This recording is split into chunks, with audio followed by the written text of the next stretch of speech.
여러분 안녕하십니까? 김 교수의 충격 예언, 이재명 시대 제2의 IMF 현실, 청년들이여 신중하라, 큰 게 온다. 이번 소식의 핵심은 과연 무엇이겠습니까? 김구철 금강대학교 교수, 제2의 IMF 외환 위기 현실화 하나. 나의 예언은 현실화 되나? 지난 11월 21일 아침 컴퓨터를 열었더니 한 기사의 제목이 눈에 띄었습니다. 또 검은 금요일 국내 증시 폭락 기사였습니다. 안타깝게도 내가 예상한 시나리오가 지금 현실화되고 있습니다. 나는 지난 13일 지인들과의 단톡방에 다음과 같은 예언 글을 올렸습니다. 국내 증시는 연말 연시 즈음에 폭락할 것입니다. 그리고 당분간 절대 회복되지 않습니다. 그 이유는 첫째, 국내 연기금이 국내 주식 비중이 너무 높다며 사인을 보냈습니다. 즉 연기금의 대량 매도가 임박한 것입니다. 둘째, 환율이 급등하면 외국인은 한국 주식을 매도하게 됩니다. 한꺼번에 매도하면 투자 원금을 회수 못하니 왕창 팔았다가 며칠간 올려가며 조금씩 사는 패턴을 반복하면서 손을 털어버립니다. 셋째, 여권은 내년 선거 자금을 회수하기 위해 증시에 묻었던 자금을 회수합니다. 민주당 여권의 매도는 외국인 매도와 동시에 앞서거니 뒤서거니 진행될 것입니다. 넷째, 이재명의 대장동 항소 포기는 주식 장난질과 무관치 않습니다. 인위적 증시 부양은 자금 세탁이기도 하니까요. 어느 날 광역 단체장과의 대화, 실패한 한미 정상회담. 사실 개괄적인 진단은 8월 말 1차 한미 정상회담 직후 이야기를 나누었던 한 광역 단체장과의 대화에서 내린 적이 있었습니다. 저녁을 먹으면서 단체장은 제게 물었습니다. 정상회담 실패죠. 합의문도 없고. 저는 내심 놀랐습니다. 아무리 광역 단체장이라지만 지방행정 책임자가 정상회담을 걱정하는 자체로 일단 놀랐습니다. 그리고 지방행정 책임자가 대신 걱정해야 할 정도로 이재명의 외교와 경제 정책이 국민들의 불안감을 조성하고 있다는 현실이 걱정스러웠습니다. 정상회담에서 구두 언약안 내용이 아직 공표되기 전이었지만 저는 단호했습니다. 저는 합의문을 낼 수 없는 약속을 남발한 때문일 겁니다. 그러자 단체장은 왜 합의문을 낼 수 없었을까요? 제가 말했습니다. 공개할 수 없을 정도로 불리한 내용이 많기 때문이겠지요. 그러자 그는 왜 그렇게 무리하고 불리한 약속을 이재명 대통령은 남발했을까요? 제가 말했습니다. 지난번 캐나다까지 날아가서도 트럼프를 못 만났으니 이번에는 꼭 만나야 하지 않겠습니까? 정상회담을 성사시키기 위해 저쪽 요구는 물론이고 저쪽이 요구한 이상으로 일단 구두로 약속을 이재명이가 남발했을 것입니다. 광역단체장은 어떤 약속을 남발했을까요? 미국 투자 3,500억 달러요? 제가 말했습니다. 미국 투자가 대표적인데요. 그리고 저는 부연 설명을 해 주었습니다. 3,500억 달러 대미 투자는 우리 외환 보유고를 감안하면 냄비 바닥을 빡빡 긁어야 하는 수준입니다. 우리나라 외환 보유고 4,200억 달러 가운데 현금성 자산은 2에서 300억 달러에 불과합니다. 나머지 4천억 달러는 움직일 수 없는 비유동성 자산입니다. 그래서 3,500억 달러 투자는 지킬 수 없는 약속을 이재명이가 한 것입니다. 정상회담 잡아 트럼프 만나는 게 중요하니 구두로 모두 약속해 준 것입니다. 그리고는 외교 안보와 경제 파트 연석회의에서 문제의 심각성을 지적당하자 약속해 놓고도 합의문에 서명할 수 없었을 것입니다. 단체장은 국제관계에서 그렇게 하면 됩니까? 라고 물었습니다. 성공한 방식을 바꿀 수 없다고 강조하며 저는 당연히 안 되지요. 우선 거짓말 밥 먹듯 하는 국내 정치와 국제 정치는 게임의 룰이 전혀 다릅니다. 말을 바꾸려면 반드시 대가를 치루어야 합니다.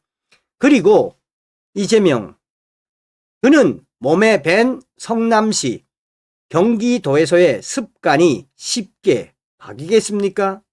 그러자 단체장은 그건 무슨 말이죠? 라고 물었고 제가 답했습니다. 성남시를 견제하고 감시하는 시위회, 언론, 지역 시민단체, 경기도를 견제하고 감시하는 경기도의회, 언론, 지역 시민단체를 상대하듯 하면 될 거라 생각했을 가능성이 큽니다. 그런 식으로 적당히 국내 언론을 호도하고 한국 야당도 그렇게 대하면 될 것이다. 그런데 문제는 트럼프인데 듣기 좋게 설명하고 아부 몇 마디 하면 트럼프가 기분이 풀려 넘어갈 것이라 쉽게 생각한 것 같습니다. 라고 말했습니다. 그러자 단체장은 트럼프가 얼마나 노련한 사람인데 그렇게 되겠어요? 라고 물었습니다. 저는 사람은 자신이 성공한 방식을 버릴 수 없는 법입니다. 이재명은 그런 식으로 성남시를 이끌고 경기도를 이끌고 대한민국 대통령까지 되지 않았습니까? 나이 60 넘어 그 성공의 방식을 바꾸거나 버릴 가능성은 전무합니다. 국정 운영도 외교 안보도 모두 그럴 것입니다. 그러자 그는 그럼 어떻게 됩니까? 제가 말했습니다. 지킬 수 없는 한국의 사정 따위 트럼프가 쉽게 용인할 리가 없습니다. 정부 여당은 이런 내용을 국내에 솔직하게 빨리 공표하고 국민들의 양해를 구해야 합니다.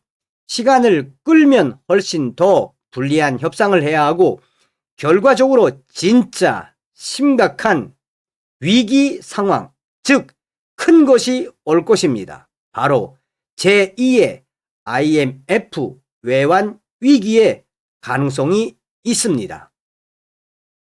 여기까지가 나의 개괄적 진단이었습니다. 이를 경제와 금융 부분만 구체화해서 11월 중순 증시 폭락이 거듭되는 상황에 널리 알린 것입니다. 내 지인들만이라도 큰 피해를 당하지 않았으면 하는 생각에서였습니다. 내가 빠뜨린 것은 개인 투자자 계정의 반대 매매였습니다. 최근 한 달여 동안 많은 개인 투자자들이 돈을 빌려 또는 외상으로 주식을 사들였습니다. 그들의 주가가 일정 수준 이하로 떨어지면 바로 증권 회사들은 빌려준 원금이나 외상 대금을 확보하기 위해 주식을 팔아 버립니다. 반대 매매라는 것입니다. 반대 매매의 경우 전날 종가에서 20%에서 30% 낮은 금액으로 매도 주문을 냅니다. 팔리면 괜찮은데 원래 하락 장세에서는 떨어진 금액에도 사는 사람이 없습니다. 이렇게 되면 주가는 걷잡을 수 없이 바닥 모르고 폭락하게 마련입니다. 그런데 왜 석 달 가까이 함구했느냐고요? 이제부터 제가 예측했던 충격적인 그 예언에 대해서 본질을 이야기하려고 합니다. 저는 제 자신이 카산드라가 되고 싶지 않았기 때문입니다. 카산드라는 남동생 파리스의 저주받은 운명과 트로이 전쟁을 일찌감치 예언한 트로이의 장공주 후리아모스 왕의 맏딸입니다. 아폴로의 노여움을 사서 미래를 볼 수 있는 눈은 가졌지만 사람들이 믿지 않는 불운의 예언자였습니다. 모든 전망이나 예언은 자기 실현적 성격을 갖습니다. 예언자나 전망자는 자신의 예언이나 전망이 적중하기를 기대하면서 예언이나 전망을 반복적으로 타인에게 설득합니다. 주가 폭락 같은 전망이 그런 것입니다. 누군가 불길한 이야기를 하고 그게 확산되면 실제로 폭락할 가능성이 매우 높아집니다. 그런 말도 듣기 싫어 오랫동안 함구하고 지냈던 것입니다. 그러나 이제 진실의 시간, 큰 것이 다가오고 있습니다. 더 이상 늦출 수가 없습니다. 오늘 증시가 내가 11월 13일 충격적으로 예언했던 그 시나리오 그대로입니다. 주가는 대폭락하고 투자자들은 또 블랙 프라이데이라고 절규합니다. 제2의 IMF 현실화. 청년들이여 신중하라. 큰 게 온다.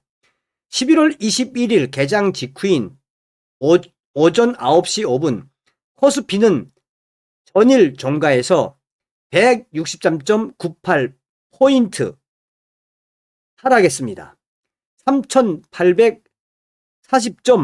3,840.87주로 외국인의 매도세가 하락을 주도하고 있습니다. 코스닥은 27.13포인트 3.04% 하락한 864.81, 환율은 어제 종가보다 4.5원 오른 1472.4원으로 출발했습니다.